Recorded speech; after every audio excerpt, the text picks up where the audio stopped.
When I was really young, my parents were subscribers, and they came on Thursday nights, and that was kind of how I got introduced to DCPA. And then as an adult, I became a subscriber myself, and that's kind of how we met.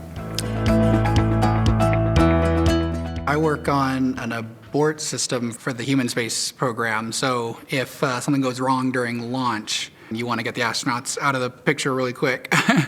So I work propulsion and also kind of a project engineering role. The stuff's getting pretty exciting. So I work on satellites in production for antennas. So I see hardware every day in Littleton.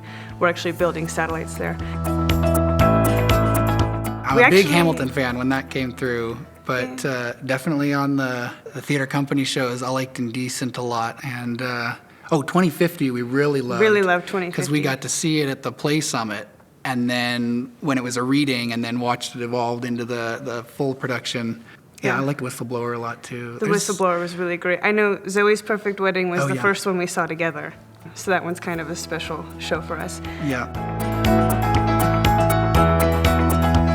The first year, I just got it for Blake for Christmas. I was like, we're going to go to this new Play Summit. We're going to have 3 straight days of theater. And I have no idea what that really means, but it sounds fun. And so we're like, that kind of sounds cool. Here are the shows before they actually get produced. And so we kind of had our full summit experience, and we got fully submerged in it. And we're like, wow, this is so cool. And then 2050 was our favorite reading.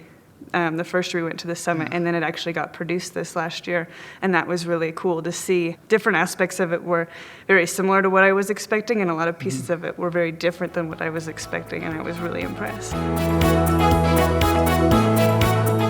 We certainly love it. It's what brings us into the city above anything else, I'll say. I kind of grew up out of the arts, kind of getting that feed constantly from my parents. And when you go into engineering, I needed that right brain balance to kind of get back into the arts. It makes my week kind of to come and see the shows. I think a lot of the shows have like a good storyline. I know like 2050 had a lot of really political aspects to it that I thought were so valuable, and I feel like I learn a lot from the shows. Like when we saw Indecent, I had no idea of that entire story around the Holocaust, and I felt like I just learned so much about history.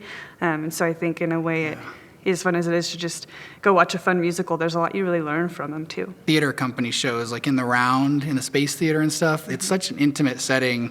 It's a different art form for sure, and I think it's super impactful. And you guys pick like tremendous scripts. I remember Native Gardens, and it was all kind of about conflict mediation and stuff like that. And we that still talk about that show. Yeah. Like we're always talking about Native Gardens. We're like, oh, this problem we're having with the neighbor with the HOA. It's just like your Native Gardens would. We've been talking about trying to get more involved in how we do that, and you know, we went to the summit and everything, and we were hanging out a couple weeks ago, and Blake's like, are we going to be those people who donate so much money that theater's named after us? And I was like, that's a goal. That's a big goal. But we kind of thought, if we're starting now, maybe will be the wolves of like 20 years from now or something. And maybe it can be like the water space theater. Yeah. I'm Libby. And I'm Blake. And we're looking to the future.